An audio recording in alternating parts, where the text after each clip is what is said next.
Alright, I keep having to unfog my lens. It's so humid out here. It is like a sauna. We were up to 101 degrees today. And if you don't know about 101 degrees in the south, where there's also a huge level of humidity, 101 degrees is just, it's miserable. And here goes my camera fogging back up again, because it's cold inside with the air conditioner and hot and humid out here. So let's take care of this lens again. Might have to keep redoing this.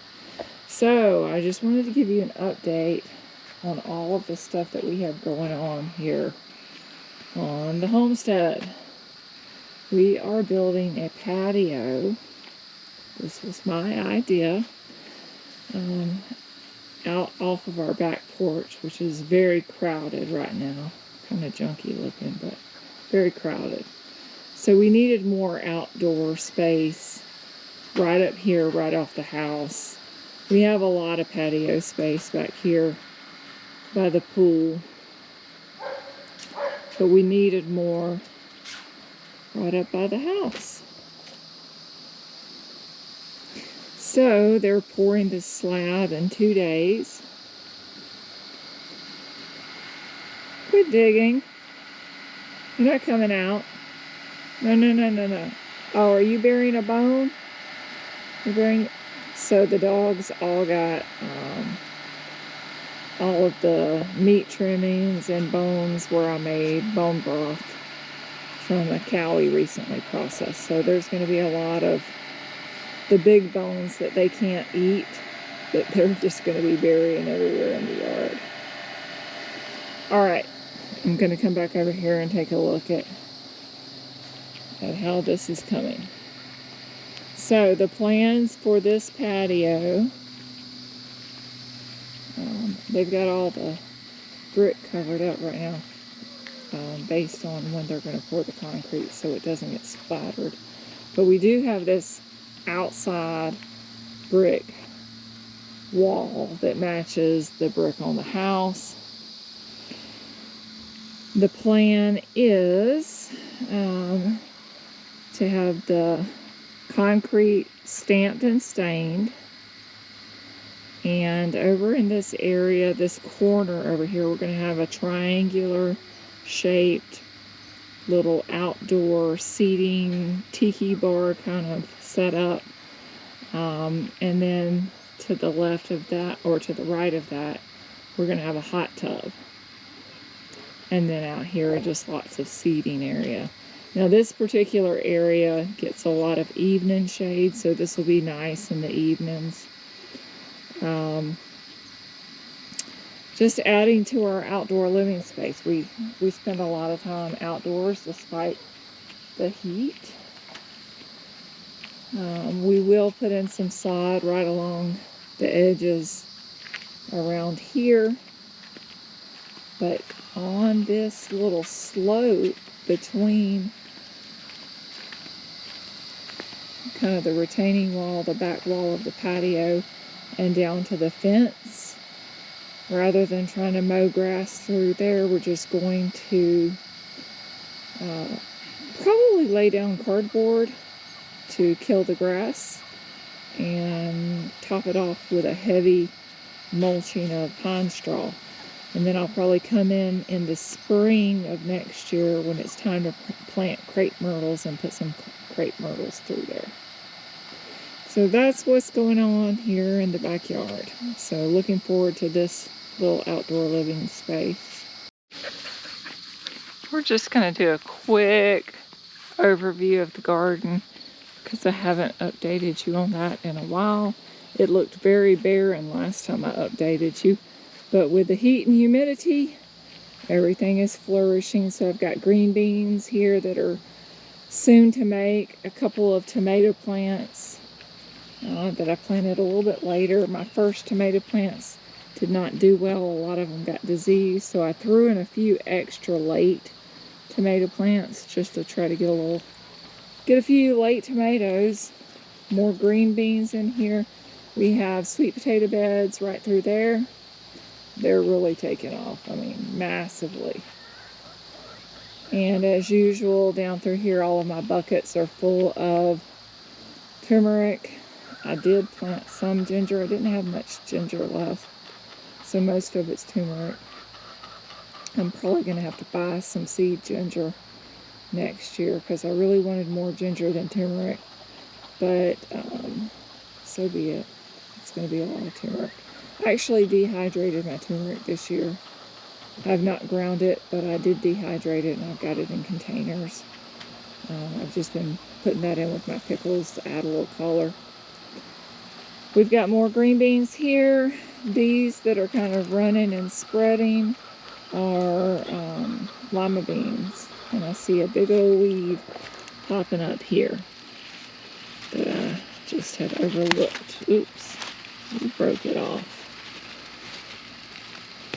Alright, got the root. Get that out of there. Got some turmeric plants right through here. A few extra pepper plants in there. The dogs kept running over them, so I put the little trellis over them. Got some okra coming up here. There in the back, Allie kept digging a hole and laying in it, so that okra has not done well in the back, but it is what it is. I don't sweat a lot in the garden. Over here, I've got some little mini melons. Again, I threw a tomato plant back there. Just kind of throwing in some extra summer stuff over in these beds after I cleared out the garlic. Some eggplant. Brussels sprouts that, I don't know, I've never raised Brussels sprouts. They are making little Brussels sprouts. I don't know how long these plants will live in the heat. They're a cooler weather plant. I may experiment with Brussels sprouts next year, getting them planted like in January, or maybe even planting little seeds in December and getting them in the ground early in the year so that they have a longer cool season, because we do get very hot very quickly here in the southeast. So these may not do much, and I may end up just having to pull them out. But we got some eggplants coming in around that. Another little late bed of sweet potatoes. I originally planted tomatoes in this bed, and they all got diseased, didn't do anything, so I pulled them out and just put sweet potatoes in there. These are new beds, and I really haven't amended the soil much. There was a lot of non-broken down hay in there, but the sweet potatoes seem to be doing fine and seem to be thriving. This is just my pile of dead tomatoes that I pulled out. And this was my other little area of tomatoes. Again, not doing too well. Most of them got diseased. I pulled out a lot of them. I've planted a few little late tomatoes. We'll see what they do. I've had a lot of end blossom rot on these tomatoes. So the soil is definitely calcium deficient. So it definitely needs some amendment for tomatoes. So these are pretty much a wash. I have picked a few here and there that were salvageable in pieces. And I turned them into salsa. I got some yellow tomatoes here. Yellow tomatoes always seem to do relatively well. I just don't want an overwhelming amount of yellow tomatoes. But anyway, that's the tomato deal this year. Fortunately, my dad's had pretty good success with his tomatoes, and he's given me tomatoes, so I was able to actually put up quite a bit of red salsa this past week. I think I did a little over a gallon of that, and then about a gallon of green salsa. I didn't show you my tomatillos, but they've done really well. These are some winter squash right through here. They'll run everywhere in this area. We've got strawberries. They're kind of dying back this time of year. Hopefully they'll put off some runners and we can continue to propagate those. These are some Egyptian walking onions. The big plants over the trellis are kiwi plants. That particular one is a male.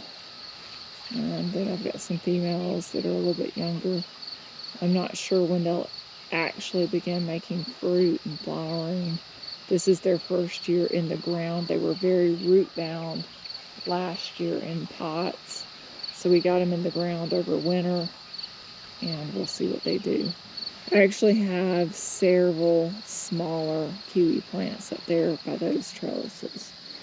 And I'm still working on putting my my omelet chicken coop together. It just got so hot and I gave up on it. It's kind of difficult to put together. And a couple of beds down here that we have not done anything with that we need to get moved up as soon as I get this little chicken coop put together. So certainly some tomatoes down here that need to be picked. There's a lot of those down there that I threw down there with end blossom rot that weren't any good. But these probably would have done better if I had got out here in time and staked them up to the trellis, which was my intention. Time just got away from me and I did not do that. So they're all over the ground now, which is probably not helping the tomatoes mature in a proper way without rotting. Down here, these are doing really well and they've really taken off. These are my late tomatoes. My dad gave me a bunch of, actually I had a bunch of late tomatoes and then my dad gave me a few more. So I was able to fill up these 3 beds full of tomatoes. There's a few tomatillos in there and there's a few peppers at the back.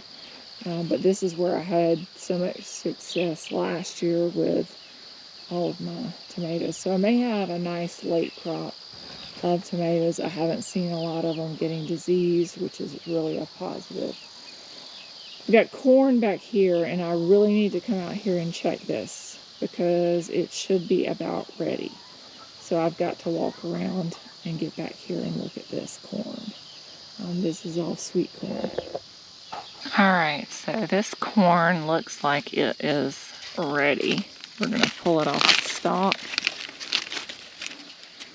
and take a look at it. I noticed this right back up here and I did want to point it out to you. This is aflatoxin that will infect your corn. That is not any good.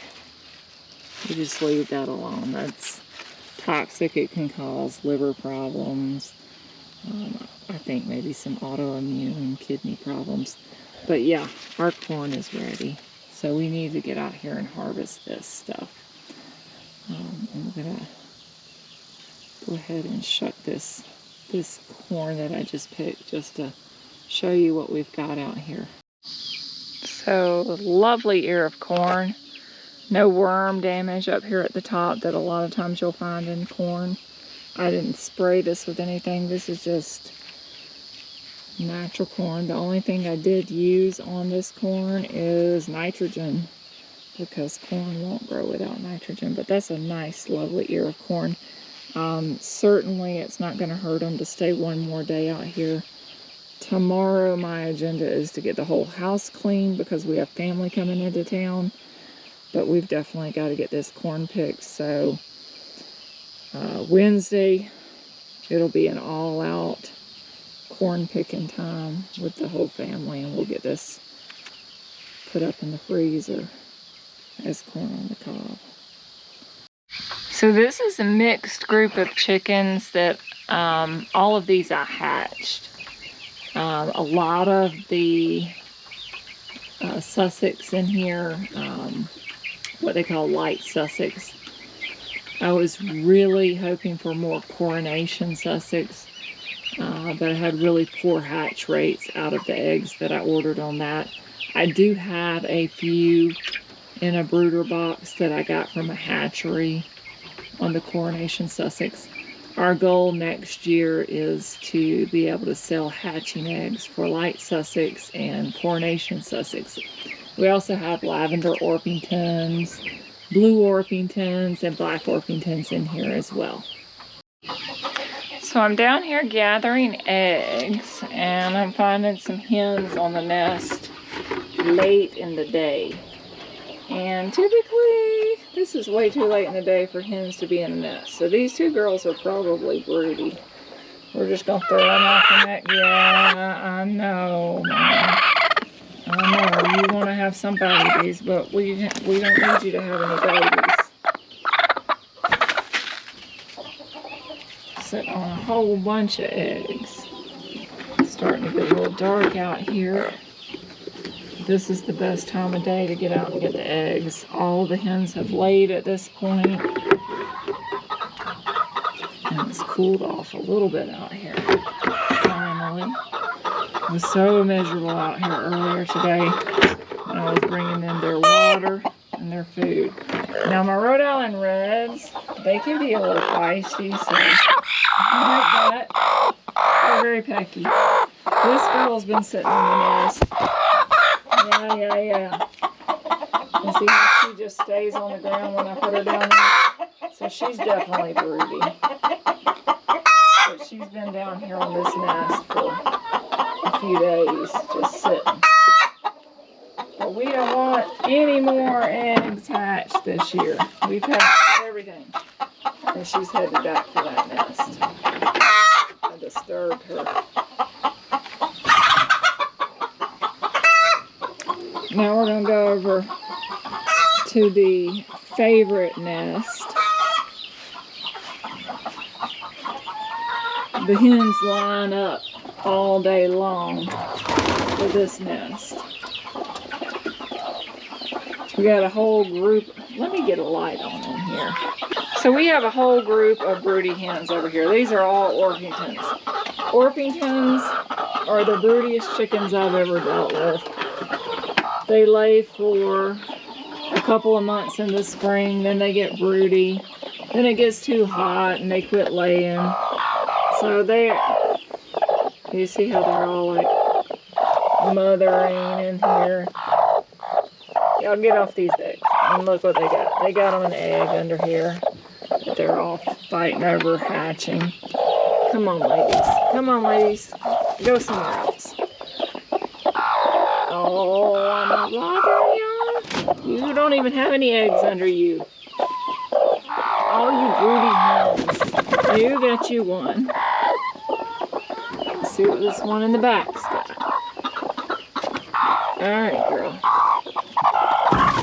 No, you've got nothing either. Alright, just a whole cluster of broody hens there. Now this girl, she definitely broody. She's been sitting on these eggs for weeks. And I just have to keep throwing her out of the nest. Hi, lady. I know. But you're not going to be able to hatch these eggs.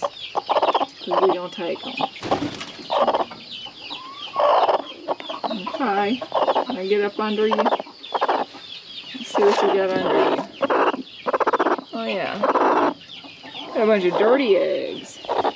It rained today, so when it rains, their feet get dirty and they get their nest dirty. So when I set her down on the ground, she just sits there. That's a sign she's broody. We're going to get all these eggs. Normally my eggs in these nests are really clean, but I guess because of the rain and the mud, their feet were dirty when they got in there today. So we'll get these eggs collected. Alright, we're rapidly losing light. Got one more thing I want to show you. Well, I guess two. All of my little citrus trees out here on the patio are doing great.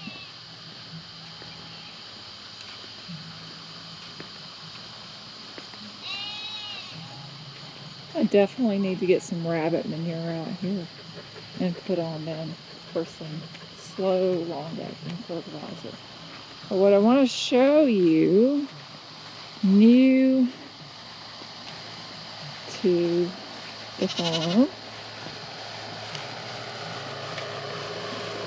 I need to turn this air conditioner off. We run an air conditioner out here for the sheep. New to the farm. Our ladies. Hi, Lainey. Hi, Rain. You lose your mama? Where's your mama? Okay, I'll help you find her.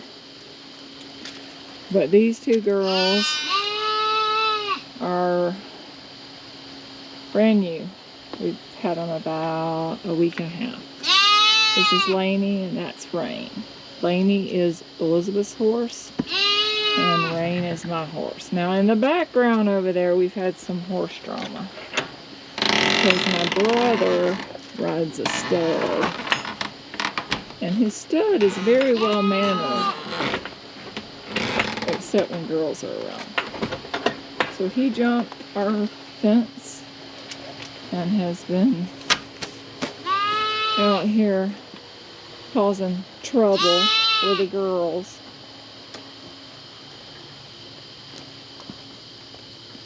Lainey's been in heat and he has bred Lainey, so we're going to have a baby in a year. So just like that we became horse people. There's a little National Geographic up in here earlier today. I suspect Rain will cycle soon. And we'll probably just let him breed her.